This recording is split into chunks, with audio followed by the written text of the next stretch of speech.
Good morning, Sarah. Good morning. Welcome to the show. Thank you. Yeah, so happy to be here. So happy to have you. And, we are in a new moon in Gemini today. Woo! Woohoo! So, being the astrologer that you are, evolutionary that is, could you tell us a little bit about this energy? For sure. This energy is on fire. There is so much energy right now. This new moon in Gemini is ruled by Mercury. It is a Wednesday, which Wednesday in astrology is Mercury's day. And Mercury is making a beautiful sextile over to Uranus and Taurus. So there is so much strength in this new moon, so much strength in our ability to communicate and speak our truth and find our voice. It feels like everybody is just awakening to everything they have to say and all of the exciting new ideas that might be coming in, new visions, new exciting conversations that people are having. It's a lot of fun energy, a lot of new energy, and we're just planting all these intentions of kind of going a new direction that's becoming more and more clear, I think, for everybody. It's so beautiful. New moons are very exciting for me because I always write my affirmations. and and I feel like there's always like a breakthrough.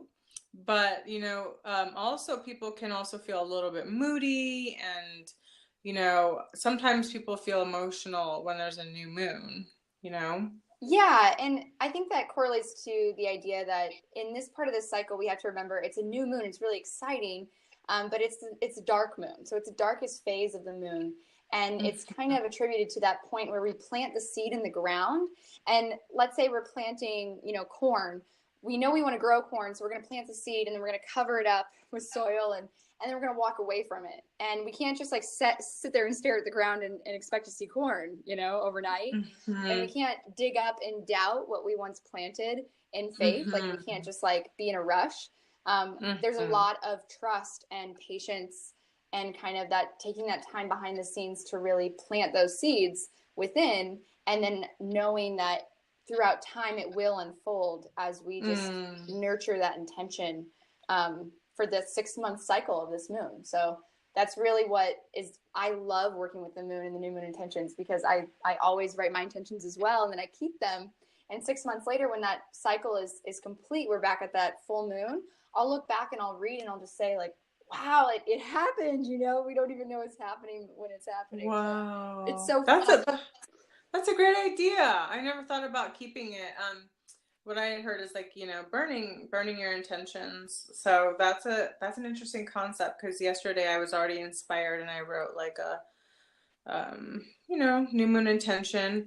But that's a beautiful idea to keep it and then look back at it, right? Yeah, for sure. And at least for me, I still have some of mine I actually found my Gemini new moon intentions from last year, and it's so cool to see how they read into this year's cycle.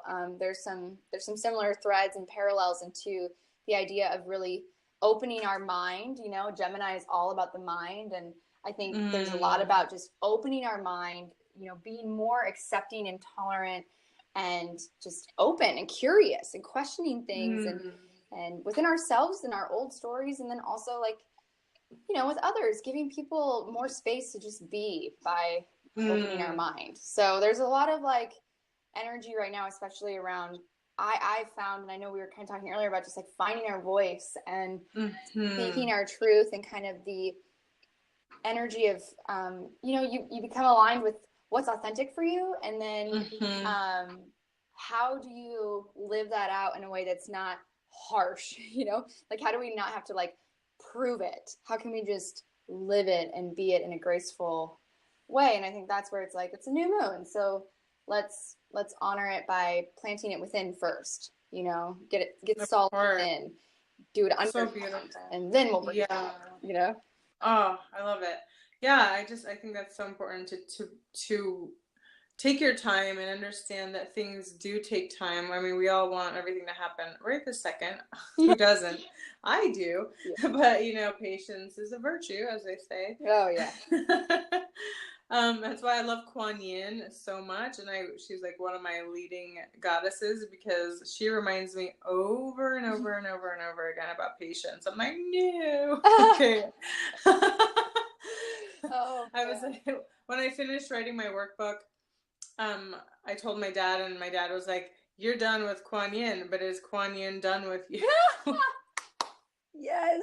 And I was like, "You got a point. Absolutely not, because she shows up like every day telling me to chill and be patient." Right. You know? And I think, there's some innocence in impatience that I kind of love. And it's like this creative impetus. It's just like, you're just excited. I think that we're just excited. And I love that fire. And I think it's important that we recognize that within ourselves. We don't become a critic of like, because sometimes it can be used against ourselves. We can judge ourselves like, I need to be more patient. I did it again.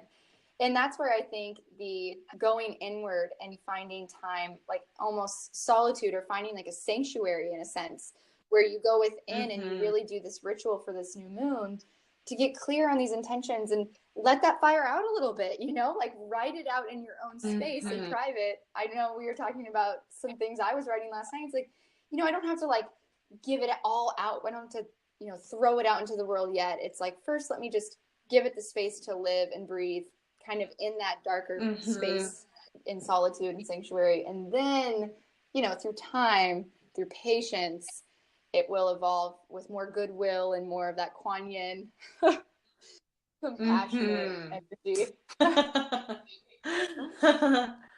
So true. And then you were telling me earlier about Mars conjunct South Node, which is, you said it was a karmic release of ancestral anger, right? So I was, this week, I have been feeling a lot of what I've been intuitively processing is this collective, like, anger, but not just anger. It's like this need to say it. So if I'm not physically writing, I've been doing exercises like free rapping or yelling or growling and just on my own. And if I'm not actually getting it out, expressing it outward, then this energy is just turning inward, and it's like an emotional storm. It's chaotic and this restlessness. And then my ego turns on because it's in survival mode of like, oh no, what's going on? We're being attacked.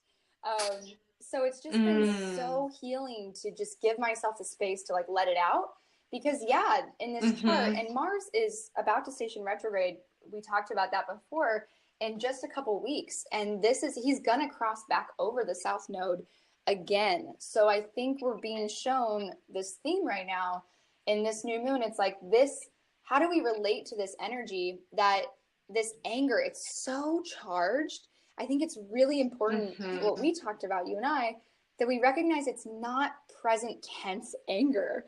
This energy is ancestral, and it's from like years and years and years and centuries of unprocessed pain and anger and suffering that's coming up now. And energetically, we are capable of holding that and processing it.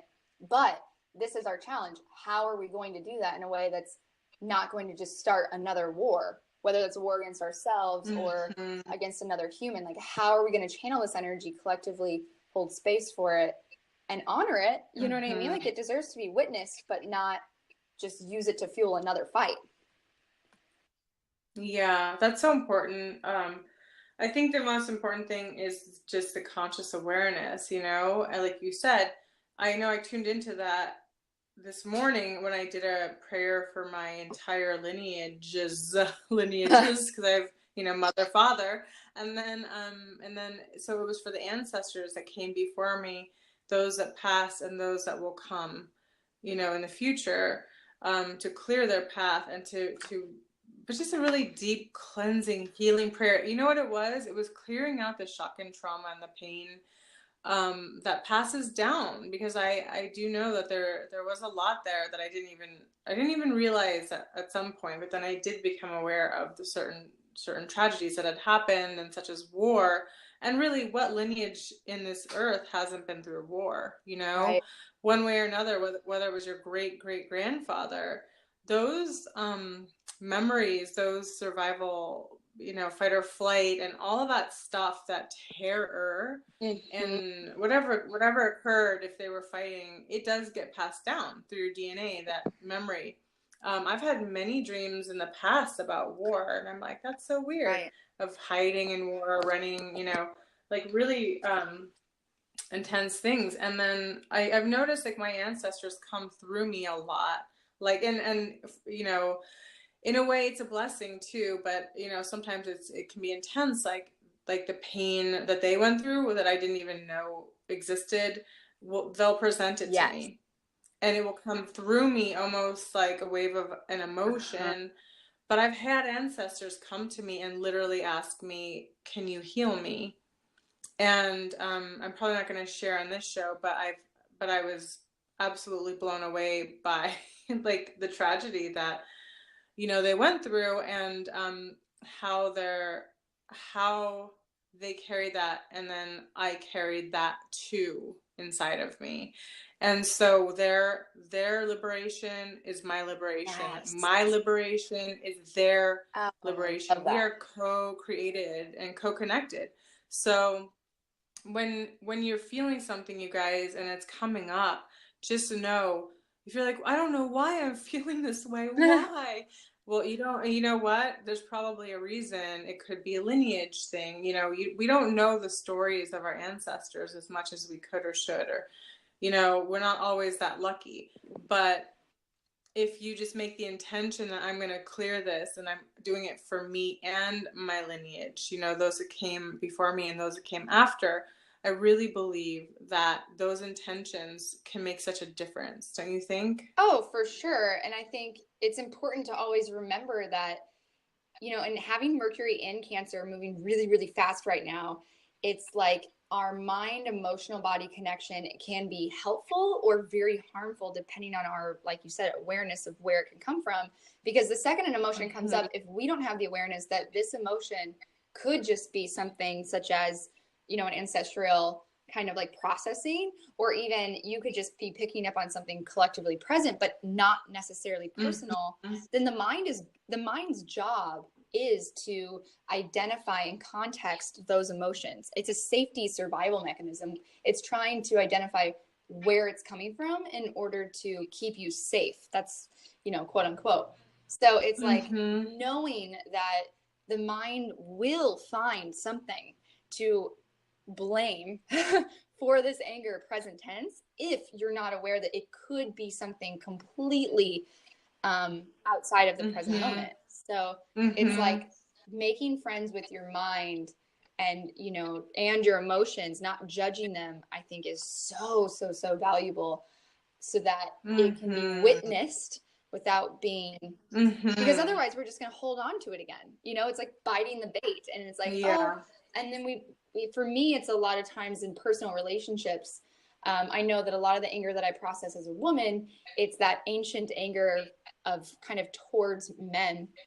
And it's not present tense, but in my male intimate relationships, like good friends or partners, like that's where it's redirected, because that's the mind's, identification with that feeling in present tense. So that's where it's important to kind of like take time to yourself, and whether it's journaling or, writing it out, talking it out, whatever it is, just so that you can get some space between it, like you said, and let it out without hurting or reoccurring cycles of pain. Because pain is an interesting thing. If it balls up like a snowball, so it can come down through your lineage and then ball up, and then you can continue rolling it, but at some point you got to be curious and be like, wow, that's what I do lately, is I'm just like, that's interesting. What is that? Yes. Like get curious about your feeling. Yes. I love that. And like being the detective, I'm like Detective Radhaa. Yes.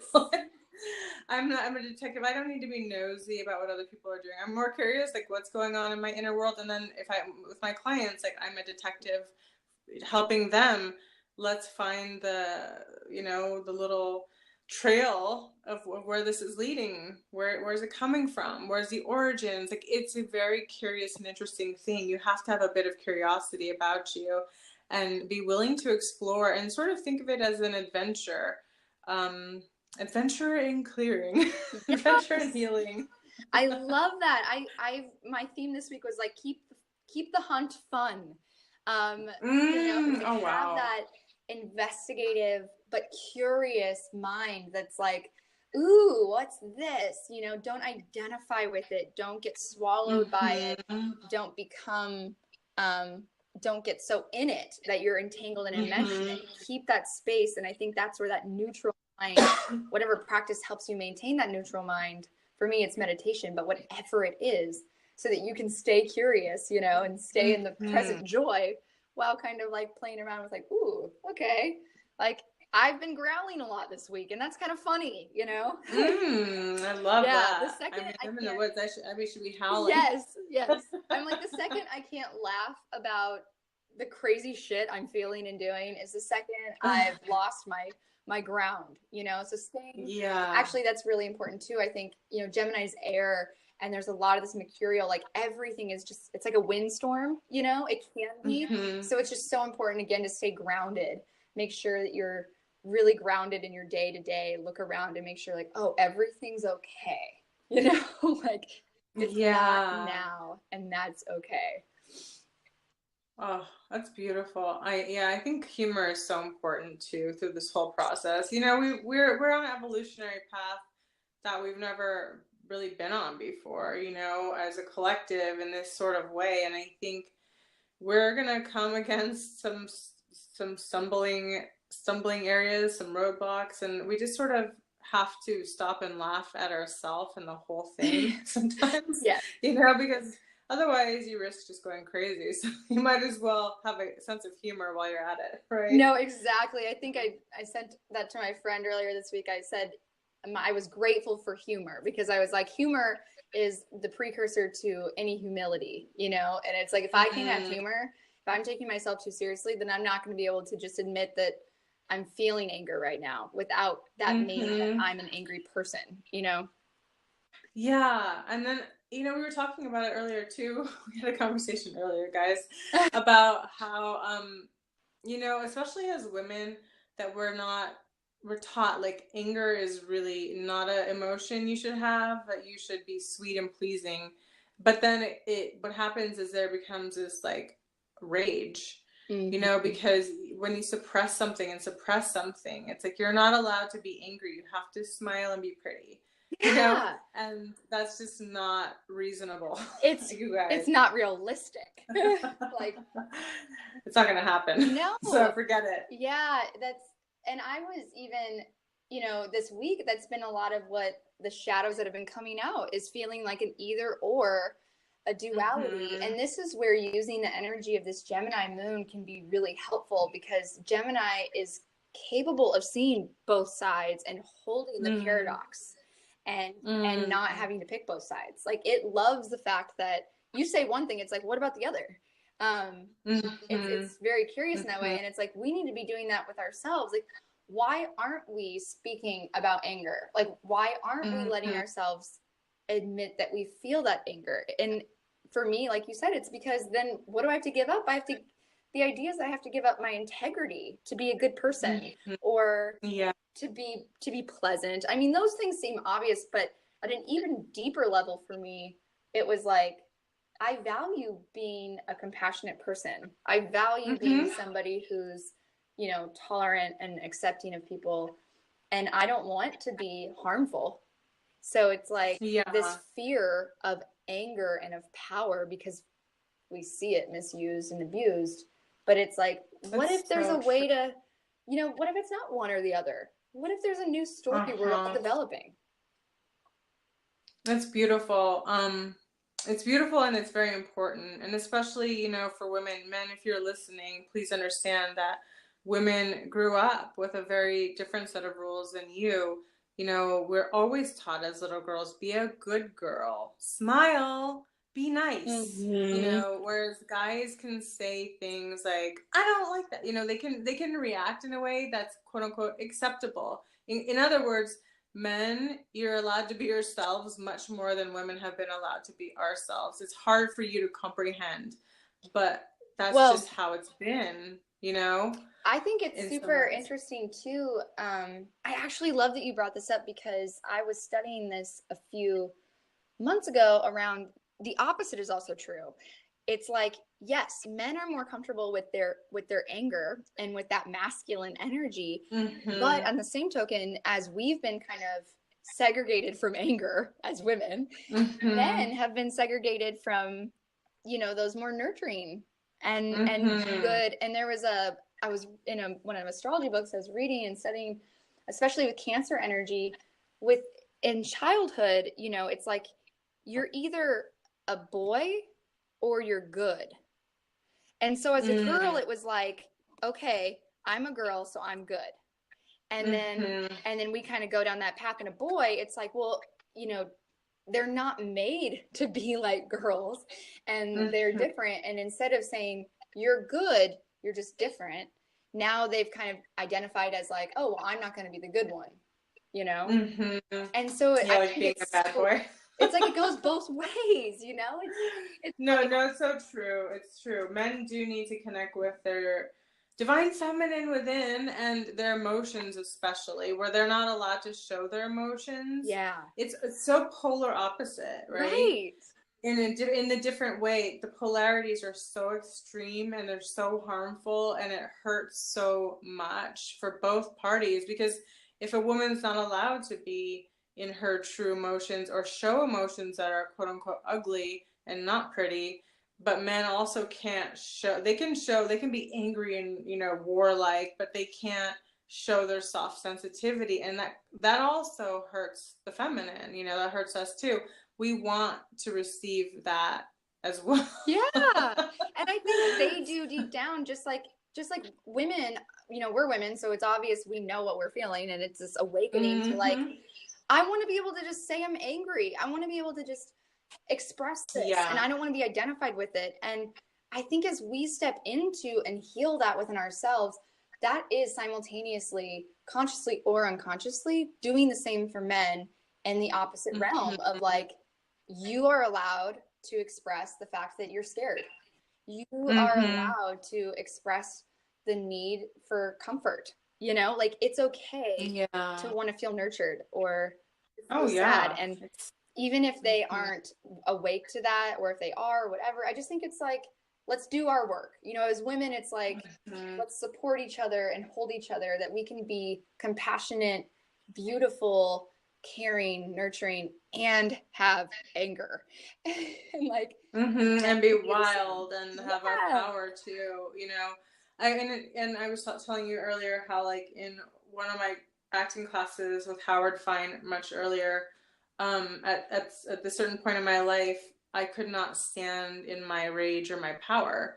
And he literally yelled at me on stage, and he was like, Radhaa, he's like, own your power. You are powerful. And it was in front of the whole entire class in this auditorium. And I was like, oh, it was like so intense at the moment. And I was so frustrated because it was strange. I could not show the face of my anger or my rage. And he could see it bubbling and brewing, but it wasn't like I couldn't let it out. It was like, I was so conditioned, like, I can't show that. Right. But then it was really a spiritual catalyst for this change, where I was like, wow, now I'm working with Goddess Paley and Kali, and, you know, like, I mean, that is like the energy that I use sometimes to help people move this stagnant energy, is like Paley burning the fire of your soul and burning it out. Yeah. And I'm so grateful, you know, sometimes we have to be on both sides, like not knowing what it feels like so that we can know what it feels like, and know how other people feel when they're in that position where they feel stuck or they feel like they can't move this energy. So duality really is incredible. Yeah. Like, it serves such a purpose. Had I not been on that side, I mean, I could have just been this powerful, rageful person, but never been sensitive to other people's, you know, feelings. So, you know, it kind of, yes, it's 100%. I 100% agree. I I also think it's interesting, you know, I was having a conversation with a male friend of mine, and we were talking about like expressing myself, and I said something like, you know, I know I'm ready to like express myself and I can say what I need to say, and he kind of cut me off and said, but you know, you don't want to be harsh, you know, you can say it without being harsh or without hurting others. And I actually responded and said, I know if I'm not being kind, I'm not actually in my power. Like, when I'm actually owning my power in speaking my truth, then I have the capacity to be honest and kind. I'm not afraid, and that defensiveness is just a sign of fear, which is a sign of not actually feeling free, you know? Mm-hmm. But I think I also think that sometimes things are bubbling so much right now, like where we know Asia Argentina came out and told the whole audience at Cannes, like, listen, you guys know this is going on, the Me Too thing, that there's a bunch of you out there that are still responsible, that have had no call to action yet, but we have our eyes on you. You know, she was not exactly kind, and what she said was very intense. And I don't think you always have to be like so kind or so sweet. Sometimes, I mean, I know when people cross my boundaries, they're gonna feel it. It's gonna burn, but it's not because I'm being mean or trying to. It's just that, like, this primal part will come forward, the goddess Kali. It's not that I'm quote unquote hurting people or anything like that, but like, you're gonna feel it. You know, Right. That's a great point. It's just part of also that feminine power is like, you know what, I'm not going to control my volcano just for you. Like, if you ignited my volcano, get ready to feel the burn. Because, yeah. you know, I'm also a teacher to you, just as you are a teacher to me. So, like, I don't put restrictions on it. Like, sometimes people need to be told off, you know what I mean? Yeah. And so it's not about just, it shows up in many different ways. And I don't think that, like, we have to still define ourselves. Like, yeah, we don't have to throw random names around or be super immature, but sometimes the fire is there and it's going to burn, you know? Yeah, I'm just trying to learn. I love that you said that too, because I constantly have to make sure I'm walking that fine line of like not editing or filtering in order to fall back into that like need to identify as sweet or kind. But it is like, for me also, the level of respect. And you know, sometimes truth cuts. Like, sometimes truth is sharp, but that's regardless of how it's delivered, you know? And that's where it's like, I can tame my delivery, but I'm not editing it, if that makes sense. If there's like a way for us to hold it in a very like mature way, like you said, like have maturity, but not filtering or editing, so that it's not an attack, but it is a very direct. It's, you know, there's a directness, but not an aggressiveness. Yeah. I mean, who knows when it happens? You know what I'm saying? It's one of those things where you feel it. Yeah. And that's a thing about being connected to that wild woman within, who is partially primal, you know, who has that primal energy. And, I love that primal energy. I think it's so important. I think as women, we so much we want to tame ourselves. And I feel like, I'm tired of the tameness. Like, I want to just be me, you know, whatever that means, as a wild artist or a, passionate healer, because that passion is who I am. So it's never going to be tame. No, it's beautiful. And I think, yeah, it's all beautiful, but I do know what you're saying. Like, you don't have to be a fool and just be like, yeah, you know, there's ways of going around it, especially with all of this energy that's bubbling. And I think so much people are feeling the undercurrent of, it's almost this feeling of like a little bit of stress, because the energy is pushing and pulling and contracting and expanding. And like you said earlier, you know, we're going through the karmic release, you know, of ancestral anger, and that could be misplaced. And you see that so much like online where people just rip each other apart, like on a Facebook. I'm like, who do you think you are, honey? Like, what are you doing? Like, you don't know this person and you're just like completely. It's just like so not helpful. Yeah. It's like you're not really helping any cause. You're just giving yourself a false ego boost, but it's not really, you know, that's not a constructive way to communicate. So right. Yeah, I think owning it, and that's the other thing, is like owning your shadow, because so many times, like with all the stuff coming up, people are going to be just throwing their crap at other people, just like, you take it, boom, you know, and you take it, boom. And that's how wars start. Like, why do that? There is so much more power in like saying, what's going on? I'm curious. Wow, what's this about? And being a little detective. And not only that, you'll get to the root of it and start to clear it, which is really what you want to do, rather than just throwing it around and ping-ponging that pain back and forth, which is a pattern you don't want to get into. So I love that.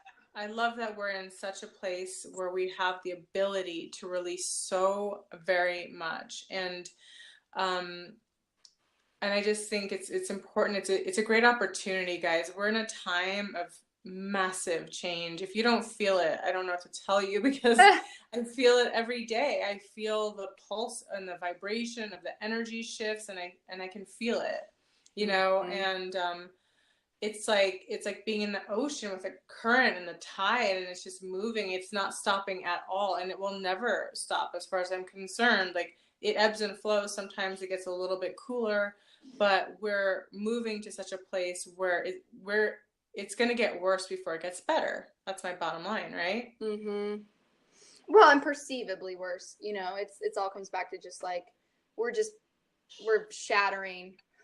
We're shattering borders and paradigms, and yeah, I think it's just important to just remain conscious, and like we said in the very beginning, it's all about doing the work within yourself first, and getting clear with yourself, and then that way we can shift and heal this reactive energy back into the ability to respond and being self-responsible and emotionally responsible, without filtering, without hiding, without repressing. I think this is the collective invitation right now. Is the energy is so strong, it's so potent, it can't be denied. You can't just shove it down. If you shove it down, the internal pressure and fire it burns so hard. So it's really it's our task, you know. I think collectively, women, men, whoever, it's like, how are we going to witness it, hold space for ourselves with it?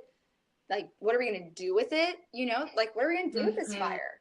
And then how are we going to learn how to dialogue and communicate it in a way that's going to break the cycles, you know, like let's like this, the buck stops here, you know. Like, anger is no longer just driving us, but we are, you know, because we're like accepting it, then it's not as charged. It's like the second we're like, this pissed me off, and that's okay. And so now I don't have to, like, you know, fire back. I can just first just be clear that it's okay that I'm upset. Yeah, that's so great. I love that, bringing the consciousness into it. I think that's really, really, really such a big part of it. And then as you're watching it, it's almost like a play, and you're like, oh, wow, this happened, and this, you know? And in the meantime, I also feel like it's refining the energy. Like, hey, we're all a bunch of gems out here. We're just polishing ourselves and just refining and, you know, carving out the pieces that aren't really fitting anymore, and just getting more shiny, more dimensional, more facets, so that we can shine brighter.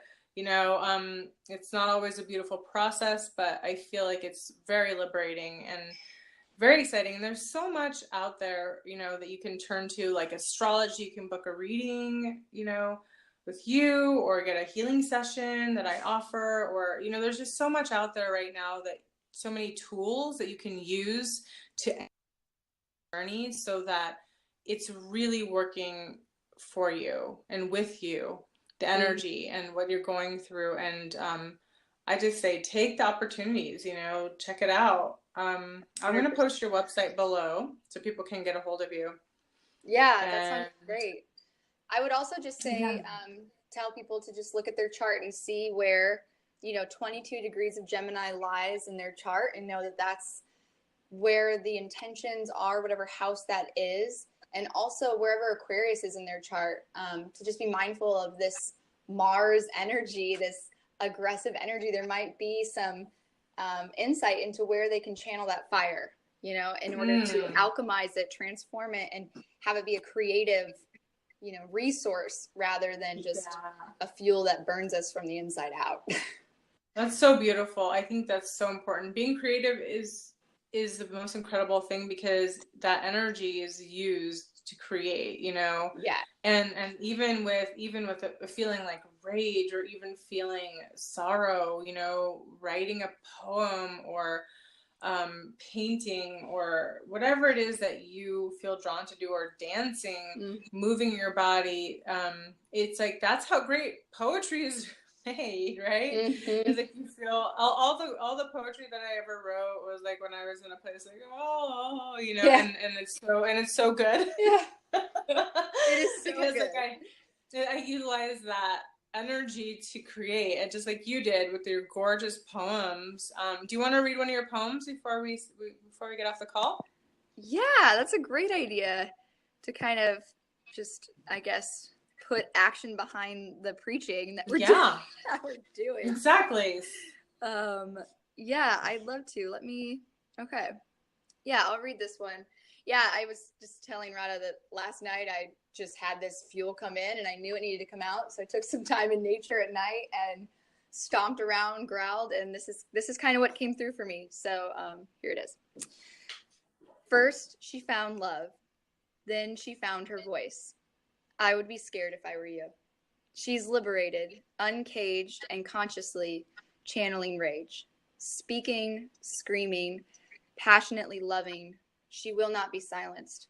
She will not be tamed. She will not be owned. She is found. The power is back into our queen's heart and out of your hands. Your tired, bloated hands, dehydrated by your criticism, cynicism, choking on your tired manipulations. I would beg if I were you. The time is of her, through her essence, indispensable and intrinsic nature, undefinable and infinite, creating all creation, wild women roaring, raging blood flowing, all beginnings and endings, life and death, held hostage in your humility. I would bow if I were you. Oh, wow. I literally have tears in my eyes. It's so beautiful, so fitting. And just as you were saying that, there was like thunder in the background. It's so dramatic. I mean, thank you so much for sharing that. And thank you for sharing your wisdom on astrology. It's always a pleasure to talk to you and to dive into these passionate conversations with you. It's so fun. We could go on for days. Yeah. So thank you so much. That was incredible. And I'm looking forward to having you back on again. I was just going to say, I look forward to hanging out and talking about all the things soon. It's so much fun. And yeah, I can't wait. I hope everyone has the most blessed, fun, fired up, creative Gemini new moon today, setting those intentions and just, really channeling this energy to create rather than destroy. Thank you. Beautiful wisdom. Thank you so much for joining us on another episode of Galactic Goddess Podcast, and we're sending you so much love.